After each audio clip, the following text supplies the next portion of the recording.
Assalamualaikum warahmatullahi wabarakatuh.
Walaupun hanya menyiapkan sekelas yang tadi, dia masih pun masih diukur pada begitu banyak dia dan dengar mudah-mudahan kita lagi tunda. Amin insyaallah.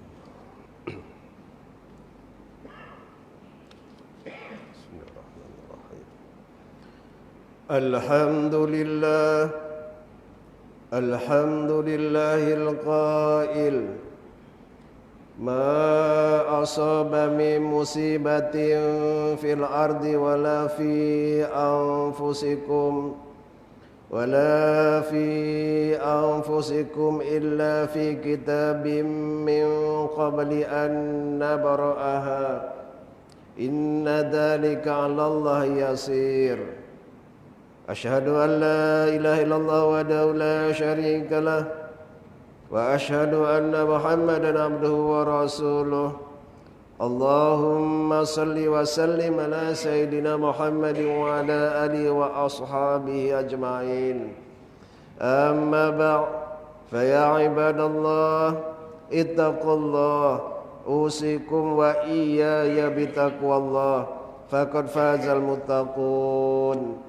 Qala Allah ta'ala fi kitabihil aziz ya ayyuhalladzina amanu ati'ullaha wa ati'ur rasula wa ulil amri minkum fa in tanaza'tum fi syai'in farudduhu ila Allahi war rasuli in kuntum tu'minuna billahi wal yawmil akhir dzalika khairu wa ahsanu ta'wila. Surah An-Nisa ayat 59 bermaksud, wahai orang yang beriman, taatlah kamu kepada Allah dan taatlah kamu kepada Rasulullah dan kepada ulil amr, yakni orang yang berkuasa daripada kalangan kamu. Kemudian jika kamu berbantah-bantah, yakni berselisihan dalam sesuatu perkara, maka hendaklah kamu mengembalikannya kepada kitab Allah, yakni Al-Quran dan sunnah Rasulnya. Jika kamu benar-benar beriman kepada Allah dan hari akhirat, Yang demikian adalah lebih baik bagi kamu dan lebih elok pula kesudahannya. Sidang Jumaat yang dirahmati Allah, marilah kita meningkatkan ketakwaan kepada Allah Subhanahu wa taala dengan bersungguh-sungguh melaksanakan segala perintahnya dan meninggalkan segala larangannya.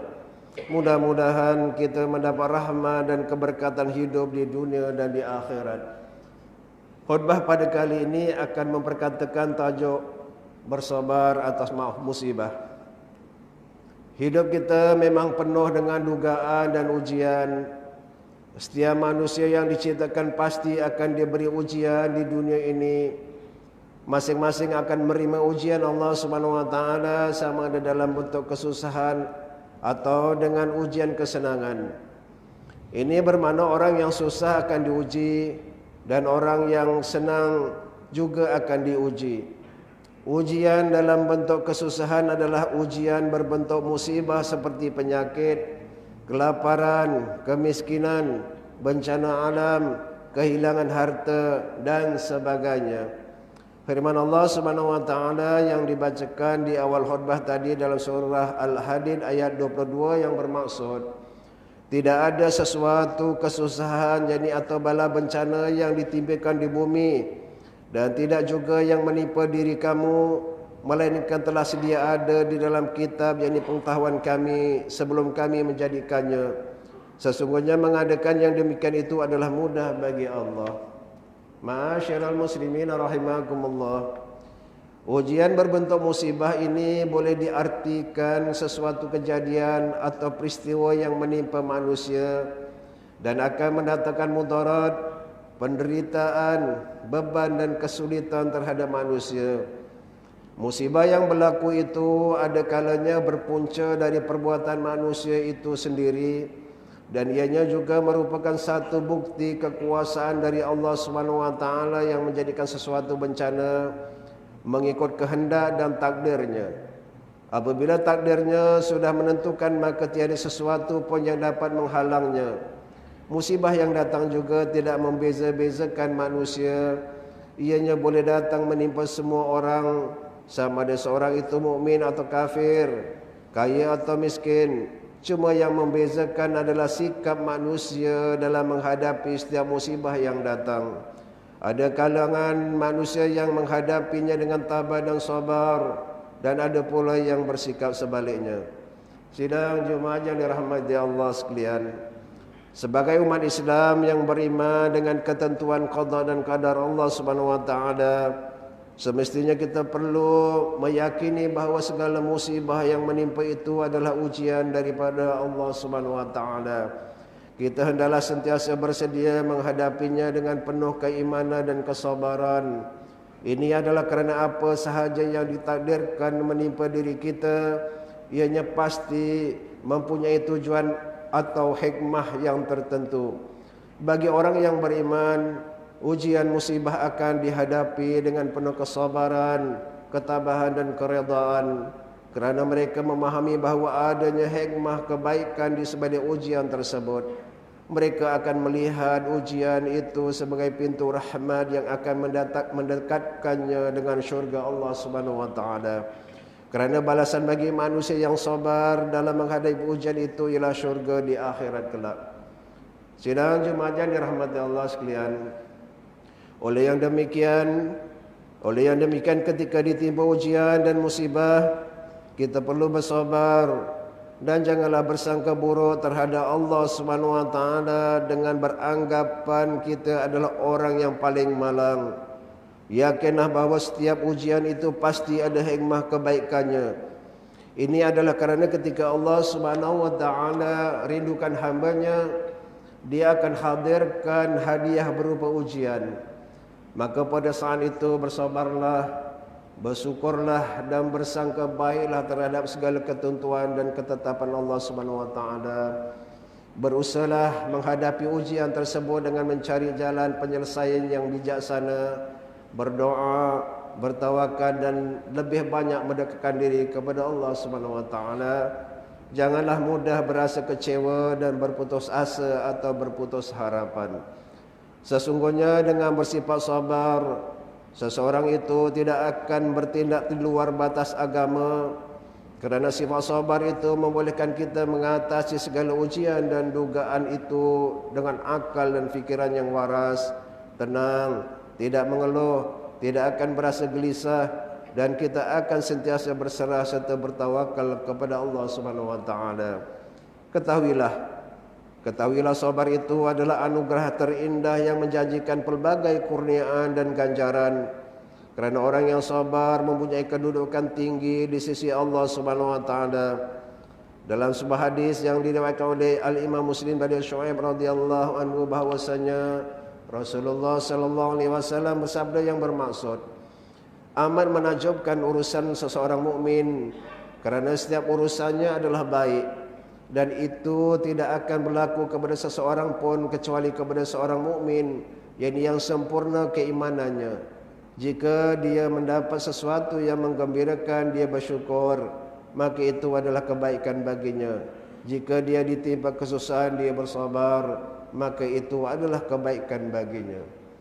Sidang Jumat yang dirahmati Allah sekalian, justru mengakhiri khutbah pada kali ini, mimbar ingin menyeru para jamaah sekalian, sebagai hamba Allah Subhanahu wa taala, hendaklah kita sentiasa bersabar dalam menghadapi segala ujian dan dugaan, kerana semua itu adalah ketentuan dan ketetapan Allah Subhanahu wa taala. Sesungguhnya setiap dugaan yang dilalui adalah merupakan tanda kasih sayang Allah kepada hamba-Nya. Ianya sebagai peringatan agar hamba-Nya cepat sedar dan beristighfar serta bertaubat kembali kepada Allah. Yakinlah setiap ujian yang diberikan oleh Allah Subhanahu wa taala pasti ada hikmah kebaikan untuk meningkatkan keimanan hamba-hambanya. Firman Allah Subhanahu wa taala dalam surah Al-Ankabut ayat 2. Ahasiban nasu ayyutraku ayyakulu amanna wa hum la yuftanun. Bermaksud, patutkah manusia menyangka bahawa mereka akan dibiarkan dengan hanya berkata, kami beriman, sedang mereka tidak diuji dengan sesuatu cobaan. Barakallahu li wa lakum bil Qur'anil azim, wa nafa'ani wa iyyakum bima fihi minal ayati wa zikril hakim, wa taqabbala minni wa minkum tilawatahu innahu was-sami'ul alim. Aqulu qali hadza wa astaghfirullahal azim li wa lakum wa lisairil musliminal muslimat wal mu'mininal mu'minat fastaghfiru fa ya fawzal mustaghfirin wa ya najatat taibin. Amin ya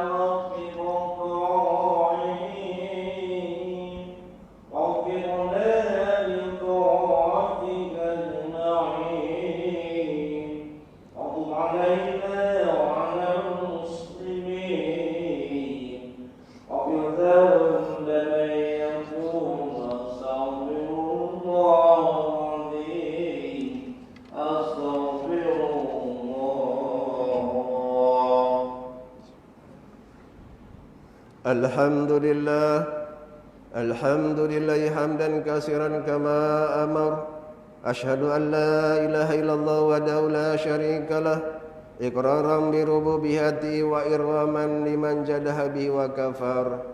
Wa asyhadu anna sayyidana Muhammadan sayyidul bashar, sallallahu wasallam ala sayyidina Muhammadin wa ala alihi wa sahbihi mata salat ainun bi nazarin wa uzunnu bi khabar.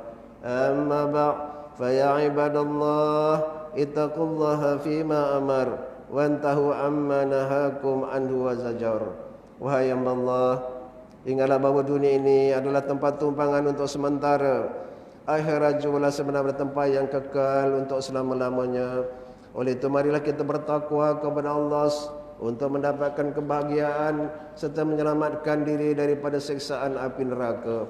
Allah berfirman dalam surah Al-Ahzab ayat 56, Inna Allah wa malaikatahu yusalluna 'alan nabi ya ayyuhalladzina amanu sallu 'alaihi wa sallimu taslima. Bermaksud, sesungguhnya Allah dan malaikatnya berselawat, yakni memberi segala penghormatan dan kebaikan kepada Nabi Muhammad sallallahu alaihi wasallam. Wahai orang yang beriman, berselawatlah kamu kepadanya serta ucapkanlah salam sejahtera dengan penghormatan yang sepenuhnya. Allahumma salli wa sallim ala Sayyidina Muhammad wa ala ali Sayyidina wa maulana Muhammad. Marilah kita bermohon kepada Allah Subhanahu wa taala, semoga Allah meridai khalifah-khalifah Rasulullah sallallahu alaihi wasallam, yaitu Sayyidina Abu Bakrin Siddiq radhiyallahu anhu, Sayyidina Umar bin Khattab radhiyallahu anhu, Sayyidina Utsman bin Affan radhiyallahu anhu, dan Sayyidina Ali ibn Abi Thalib radhiyallahu anhu, dan sahabat-sahabat baginda yang sama-sama berjuang menegakkan agama Allah yang maha suci ini radhiyallahu anhum. Seterusnya kepada bapa saudara junjungan kita Sayyidina Hamzah dan Sayyidina Abbas radhiyallahu anhuma, cucunda baginda Sayyidina Hasan dan Sayyidina Husain radhiyallahu anhuma, putri-putri baginda Sayyidatuna Fatimah Az-Zahra dan lain-lainnya radhiyallahu anhun, istri-istri baginda Sayyidatuna Khadijah, Sayyidatuna Aisyah dan lain-lainnya radhiyallahu anhun, kepada sekalian keluarga, sahabat-sahabat, pengikut-pengikut sahabat radhiyallahu anhum, dan yang menuruti mereka itu dari semasa ke semasa hingga hari kiamat. Allahumma fil muslimin al muslimat wal mu'minin al mu'minat al-ahya'i minhum wal amwat. Ya Allah, ampunkanlah sekalian kaum muslimin dan muslimat, mukminin dan mukminat, sama ada yang masih hidup ataupun yang telah meninggal dunia. Ya Allah, pelihara, lindungi, jauhi dan selamatkanlah apalah kiranya diri kami ini, zuriat keturunan kami, keluarga kami dan umat Islam keseluruhannya daripada apa jua bala bencana, wabak dan penyakit, segala mara bahaya, kesusahan dan keburukan. Ya Allah, kurniakanlah kemuliaan dan kesejahteraan kepada mereka yang berjihad dan menafkahkan hartanya ke jalan-Mu, seperti pembayar-pembayar zakat, pewakaf-pewakaf dan seumpamanya. Ya Allah, peliharakanlah akidah kami yang berlandaskan akidah Ahlussunnah wal Jamaah, aliran Asy'ariyah dan Al-Maturidiyah. Ya Allah, kurniakanlah taufik dan hidayah, kekuatan, kesejahteraan dan pertolongan kepada ketua-ketua negara Islam dan raja-rajanya, khasnya kepada Abdakal Haris Ali Syariah Antik, Al-Sultan Ibrahim, Ibni Al-Mahrum As-Sultan Iskandar, Sultan yang dipertuan bagi negeri dan jajahan tanah Johor Darul Ta'zim, kepada Raja Dari Sofia binti Al-Mahrum Sultan Edesyah Permaisuri Johor, Tengku Ismail ibni Sultan Ibrahim Tengku Mahkota Johor, dan Cik Puan Khalidah binti Bustamam, putera-putera dan putrinya, kerabat-kerabat di raja dan rakyat sekalian.